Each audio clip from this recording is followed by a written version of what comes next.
Bismillahirrahmanirrahim. Assalamualaikum warahmatullahi wabarakatuh. Siswa-siswi kelas 11, kita bertemu lagi dalam pembelajaran PAI. Kita akan lanjutkan materi sebelumnya. Sebelumnya kita berarti sudah 1 minggu dengan kemarin untuk evaluasi PTS dan evaluasi sudah PTS.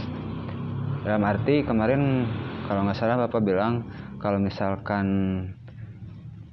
tugasnya tidak diselesaikan dalam waktu 1 minggu ini, berarti Bapak bisa dikeluarkan dari kelasnya. Ya, dalam arti jadi kalian kalau misalkan masih sekarang masih belum dikeluarkan dari kelas, segera selesaikan tugasnya. Kalau misalkan tidak ada perubahan sama sekali, Bapak dikeluarkan dari kelasnya. Percuma ngaharinan. Nah, sekarang kita lanjut ke bab selanjutnya. Di sini ditulis bab 11. Ini sebenarnya KD3, kita anggap saja bab 3 ya. Toleransi sebagai alat pemersatu bangsa. Jadi pembahasan kemarin tentang iman kepada kitab-kitab Allah, terus perilaku taat, kompetisi dalam kebaikan dan atas kerja di bab 2 sudah selesai. Kita masuk ke bab 3 sekarang, anggap saja ini bab 3, toleransi sebagai alat pemersatu bangsa. Oke, di sini ada peta konsep di mana paling atas ada toleransi sebagai alat pemersatu bangsa dibagi menjadi 2. Yang pertama perilaku toleransinya itu seperti apa? Nanti kita akan bahas. Yang kedua, menghindari diri dari tindak kekerasan. Ini adalah efek dari perilaku toleransi. Karena kita bertoleransi, kita bisa menghindarkan diri dari tindak kekerasan. Ya, bagaimana caranya? Lihat di bagian bawah. Baris ketiga, menganalisis perilaku toleransi dan tindak kekerasan dengan doktrin agama. Dalam arti, perilaku toleransi yang akan kita bahas harus sesuai dengan mata pelajaran kita, yaitu pendidikan agama Islam ya. Dan akhirnya, tujuan dari pembelajaran bab ini adalah kalian bisa terbiasa toleran dan terbiasa untuk menghindari tindak kekerasan. Ya, itu tujuan dari pembelajaran bab ini. Kita langsung ke materi. Di sini ada gambar seperti biasa ya, kita lewat. Kita langsung ke materinya. Buka relung hati. Di sini ada mengkritisi sekitar kita, membuka relung hati, kita lewat saja. Nah, di sini kita langsung ke materi. Pentingnya perilaku toleransi. Di sini ada kisah. Al-Kisah Ali bin Abi Thalib hendak pergi ke masjid dengan buru-buru karena takut tertinggal salat subuh berjamaah. Wah, orang boro-boronya. Ali bin Abi Thalib ini hendak pergi ke masjid dengan buru-buru karena takut tertinggal salat subuh berjamaah. Kita mah boro-boro, yang ada belum bangun dari tidur. Di tengah perjalanan, ia bertemu seorang kakek yang sedang berjalan pelan di depannya. Sang kakek berjalan sangat lambat di sebuah gang sempit. Bisa terbayang ya. Demi memuliakan dan menghormati kakek tua itu, Ali bin Abi Thalib tidak mau mendahuluinya. Ini adab ya, ini akhlak. Dimana walaupun Sayyidina Ali bin Abi Thalib ini sedang terburu-buru, karena takut ketinggalan salat subuh berjamaah, ketika di depannya ada orang tua, seorang kakek yang berjalan dengan sangat lambat, dia tetap memuliakan kakek tersebut. Walaupun dia sendiri sedang buru-buru. Bagaimana cara memuliakannya? Tentu dengan tidak mendahuluinya. Kalau sekarang mah boro-boro ya. Jangankan orang tua yang tidak dikenal, guru sendiri, orang tua sendiri, kalau misalkan lagi jalan didahuluinya aja tanpa ada rasa menghormati. Nah, meskipun terdengar di masjid sudah iqomah, ketika sampai dekat pintu masjid, si kakek tua ini justru berjalan terus saja. Ternyata kakek tua itu beragama Nasrani. Dia juga bukan beragama Islam, tapi tetap dimuliakan oleh Sayyidina Ali ya. Sayyidina Ali buru-buru masuk ke masjid. Ajaibnya, ia mendapati Rasulullah SAW dan para jamaahnya masih melakukan ruku. Ali pun ikut ruku sampai selesai hingga Ali bin Abi Thalib ikut berjamaah dengan sempurna. Sehabis sholat, para sahabat bertanya, "Wahai Rasulullah, Mengapa tadi rukunya lama sekali padahal Anda belum pernah melakukan hal itu sebelumnya? Jadi ini bukan Sayyidina Ali yang bertanya ya, tapi sahabat yang lain. Maka Rasulullah menjawab, tadi Jibril datang dan meletakkan sayapnya di atas punggungku dan menahannya lama. Ketika ia melepaskan sayapnya, barulah saya bangun dari ruku. Para sahabat bertanya lagi, mengapa Jibril melakukan itu? Rasul menjawab, aku tidak menanyakan kepada Jibril. Itu jawaban Rasulullah. Lalu Jibril datang dan menjelaskan, "Hai Muhammad, tadi Ali tergesa-gesa ingin melaksanakan sholat berjamaah. Akan tetapi di tengah perjalanan, ada seorang kakek dan ia tidak mau mendahuluinya karena sangat menghormati orang lain meskipun ia seorang Nasrani." Nah, jadi meskipun agamanya agama Nasrani, Yahudi, menghormati orang lain itu tetap perlu walaupun berbeda agama. Walaupun itu Nasrani, Yahudi, ateis dan lain-lain sebagainya, menghormati orang lain itu tetap perlu. Sama seperti halnya yang dicontohkan oleh Sayyidina Ali bin Abi Thalib. Sehingga keajaiban pun terjadi. Ya, karena dia tergesa-gesa ingin sholat subuh berjamaah, maka Allah menurunkan malaikat Jibril untuk menahan ruku Rasulullah sehingga Sayyidina Ali bin Abi Thalib dapat sholat subuh berjamaah dengan sempurna. Itu salah satu kisah yang mengawali tentang pentingnya toleransi di dalam hidup kita. Nah, kita masuk sekarang pembahasan. Toleransi sangat penting dalam kehidupan manusia, baik dalam kata-kata maupun dalam bertingkah laku. Dalam hal ini toleransi berarti menghormati dan belajar dari orang lain, menghargai perbedaan, menjembatani kesenjangan di antara kita sehingga tercapai kesamaan sikap. Kita ulang lagi. Toleransi sangat penting dalam kehidupan manusia. Ya, dalam kehidupan manusia. Berarti kalau orang yang tidak punya toleransi, dalam arti dia bisa dikatakan bukan manusia. Ya. Baik dalam kata-kata maupun dalam bertingkah laku. Dalam berkata-kata seperti apa? Dalam berkata-kata, kepada orang yang lebih tua bahasanya harus seperti apa? Kepada orang yang lebih muda bahasanya harus seperti apa? Ya. Jadi toleransi di sini tidak menyulut emosi orang lain maupun dalam bertingkah laku apalagi dalam bertingkah laku. Dalam hal ini toleransi berarti menghormati dan belajar dari orang lain. Kita harus bisa menghormati orang lain. Ya. Kita harus bisa menghormati orang lain. Minimal kalau misalkan tidak karena kemampuan orang lain tersebut, kita menghormatinya karena umurnya yang lebih tua. Ya. Karena umurnya yang lebih tua. Itu saja. Misal kalian tidak mampu menghormati seorang guru di sekolah karena tahu misalkan guru itu di rumahnya suka melakukan hal dan lain-lain sebagainya. Minimal kalian menghormatinya karena dia lebih tua dari kalian. Itu yang penting, ya. Nah, kita lanjutkan. Menghormati dan belajar dari orang lain. Menghargai perbedaan, ya. Ingat, menghargai perbedaan. Manusia itu tidak ada yang diciptakan sama rata, tidak ada. Semua memiliki perbedaan. Jangankan beda keluarga, satu keluarga pun itu banyak perbedaannya. Tidak ada yang 100% sama. Bahkan orang yang kembar saja, kembar identik, katakan kembar identik lah, contoh Upin Ipin. Nah, jadikan Upin Ipin, baiklah. Contoh Upin Ipin. Contoh Upin Ipin tetap ada bedanya. Upinnya punya rambut, Ipinnya tidak. Ya. Jadi tidak ada yang pure sama. Nah, di situ kita harus bisa menghargai perbedaan tersebut. Ya. Menjembatani kesenjangan di antara kita sehingga tercapai kesamaan sikap. Nah, kalau kita sudah bisa bertoleransi terhadap hal itu, maka akan ada kesamaan sikap. Enggak biasa. Nah, kan seperti itu. Toleransi merupakan awal dari sikap menerima bahwa perbedaan bukanlah suatu hal yang salah. Yes. Tentu perbedaan itu bukan hal yang salah karena tadi kata Bapak katakan tidak ada yang sama 100% full, bahkan yang kembar identik pun, ya.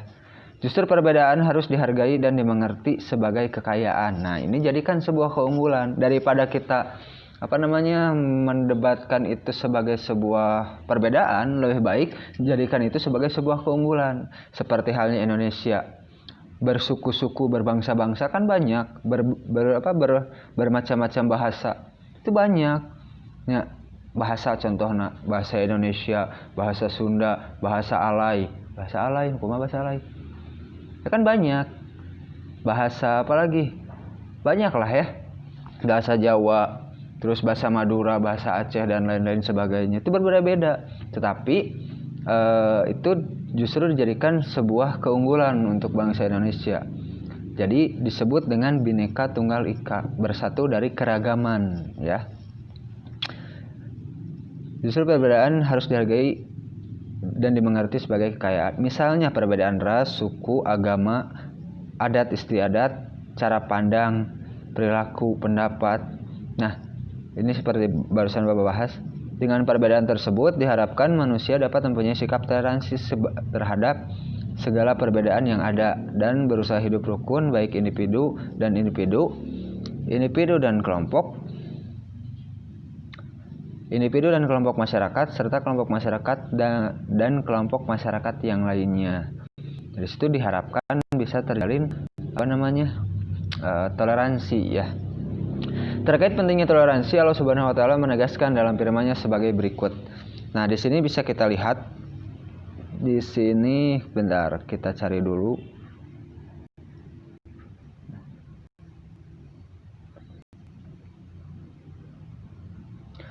Di sini dalilnya Quran surat Yunus ayat 40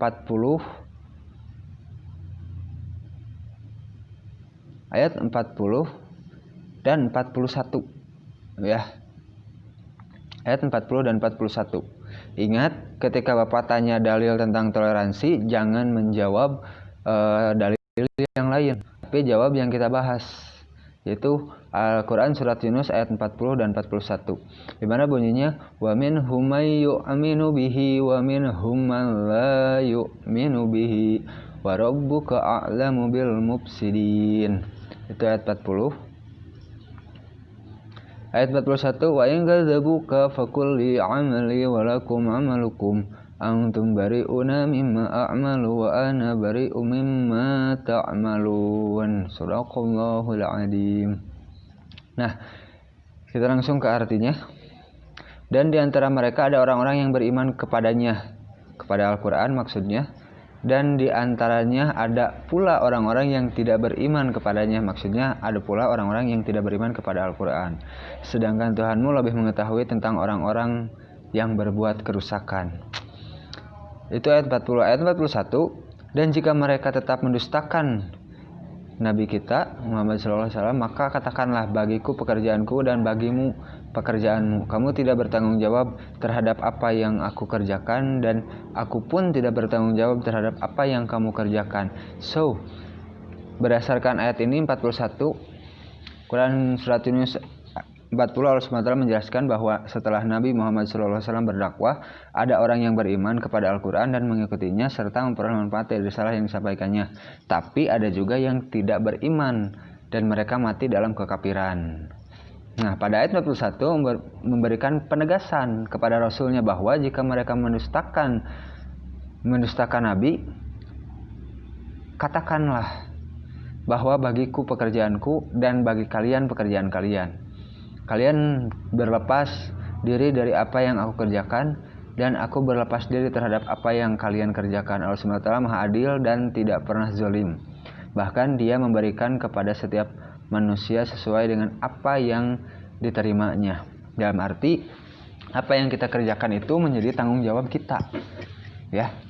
Apa yang orang lain kerjakan menjadi tanggung jawab orang lain, bukan tanggung jawab kita. Jadi minimal toleransi itu, kalau misalkan disimpulkan berdasarkan Quran surat Yunus ayat 41 yang berbunyi bagiku pekerjaanku dan bagi kalian pekerjaan kalian, atau bunyi yang sama bunyi yang sama ada pada surat Al-Kafirun, lakum dinukum waliyadin, bagimu agamamu, bagiku agamaku, karena ini konteksnya pekerjaan, dalam konteks pekerjaan, kalau tadi dalam konteks agama, bagimu agamamu, kalau ini dalam konteksnya pekerjaan, minimal kita tidak sering mengomentari orang lain lah, ya. Kita tidak sering mengomentari orang lain. Jadi toleransi ini minimal kalau misalkan disimpulkan lah. Tahu masing-masing tong loba ngomen kan batur-batur orang-orang. Itu minimal toleransi itu seperti itu. Karena kita sekarang diajari dengan sosial media, terus Facebook, Twitter, Instagram, Instakilo, Pets, dan lain-lain, kita disuruh untuk mengomentari apa yang orang lain posting, apa yang orang lain bagikan. Padahal kenapa kita harus mengomentari itu? Ya, tidak ada urusan. Itu pekerjaan mereka, ya biarin, sudahlah. Yang penting kita tidak melakukan hal buruk yang sama. Itu intinya. Jadi toleransi ini minimal. Tadi kalau misalkan kita tidak bisa sampai menghargai orang lain, ya lebih baik kita tidak mencampuri urusannya, tidak banyak berkomentar tentang urusannya. Ilmu ngaca lah. Ilmu ngacanya seperti Bapak ini ngaca di kamera. Yang terlihat di dalam kamera ini, Bapak seperti berbicara sendiri melihat wajah Bapak. Lain ningali barudak, lain nulalajo lain, tapi ningali banget sorangan. Dalam arti ketika ada noda, ada kotoran di wajah Bapak, yang terlihat itu adalah kotoran atau kejelekan dari Bapak sendiri. Nah ini ilmu bercermin. Ketika kalian bercermin, yang terlihat itu adalah diri kalian sendiri, bukan diri orang lain. Maka perbaikilah diri sendiri. Ya, jadi toleransi di sini balik lagi, toleransi di sini adalah ditekankan untuk masing-masing tong ngaganggu urusan orang lain. Ya, berdasarkan Quran surat Yunus ayat 41. Nah, di sini ada kesimpulan dari penjelasan ayat tersebut. Dapat simpulkan hal-hal berikut. Yang pertama, umat manusia yang hidup setelah diutusnya Nabi Muhammad SAW terbagi menjadi dua golongan. Dua golongan itu, yang pertama, golongan ada umat yang beriman terhadap kebenaran Rasul dan kitab suci yang disampaikan kepada Nabi Muhammad SAW. Yang kedua adalah golongan umat yang mendustakan kerasulan Nabi Muhammad SAW dan tidak beriman kepada Al-Quran. Ini kesimpulan yang pertama. Yang kedua, Allah Subhanahu wa Ta'ala Maha mengetahui sikap dan perilaku orang-orang beriman yang selama hidup di dunia senantiasa bertakwa kepadanya. Begitu juga yang kafir. Begitu juga orang kafir yang tidak beriman kepadanya. Yang ketiga, orang beriman harus tegas dan berpendirian teguh atas keyakinannya. Ia tegar meskipun hidup di tengah-tengah orang yang berbeda keyakinan dengan dirinya. Ini kesimpulan dari dua ayat tadi, atau Quran Surat Yunus ayat 40 dan 41. Ayat di atas juga menjelaskan perlunya menghargai perbedaan dan toleransi. Cara menghargai perbedaan dan toleransi antara lain tidak mengganggu aktivitas keagamaan orang lain. Ini tidak mengganggu aktivitas keagamaan orang lain. Tadi lah. Anu dina dalilna di Quran surat Al-Kafirun lakum dinukum waliyadin. Bagimu agamamu, bagiku agamaku. Kalau di sini ada lagi hadis riwayat At-Tirmizi. Kita langsung ke artinya. Sebaik-baik sahabat di sisi Allah Subhanahu wa Ta'ala adalah yang paling baik di antara mereka terhadap sesama saudaranya. Dan sebaik-baik tetangga di sisi Allah Subhanahu wa Ta'ala adalah yang paling baik di antara mereka terhadap tetangganya. Jadi orang ka saudara heula terus keluar atau ke tetangga. Ya. Ini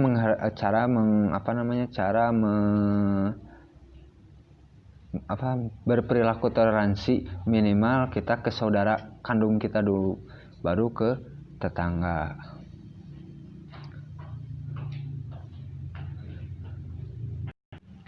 Nah, jadi urutannya kita ke saudara kandung dulu, adik atau kakak, belajar toleransi, menghargai perbedaan. Setelah bisa di keluarga, baru masuk ke tetangga atau ke orang luar, ya, orang luar. Jadi Bapak katakan tadi bahwa toleransi ini minimal kita masing-masing tidak mengganggu urusan orang lain. Cuma karena kita diajari oleh sosial media, jadi agak susah untuk membiarkan orang lain berekspresi, itu agak susah. Ini B, menghindari diri dari perilaku tindak kekerasan. Kita bahas minggu depan karena supaya durasinya tidak terlalu panjang, supaya kuotanya bisa lebih dihemat. Itu saja mungkin dari Bapak. Kalau misalkan ada yang mau ditanyakan, silahkan tanyakan melalui Japri langsung. Mungkin nanti Bapak jawab di video selanjutnya. Atau tanyakan di postingan materi ini. Ya, kan biasa di Classroom itu ada absen, ada materi, ada tugas paling atas. Nah, yang bagian tengah itu materi yang terdapat video ini. Kalian bisa komen langsung pertanyaan kalian. Nah, itu saja dari Bapak. Tugasnya toleransi apa yang sudah kalian lakukan terhadap saudara kalian. Silahkan jawab di Classroom seperti biasanya ya. Wabillahi taufiq wal hidayah. Wassalamualaikum warahmatullahi wabarakatuh.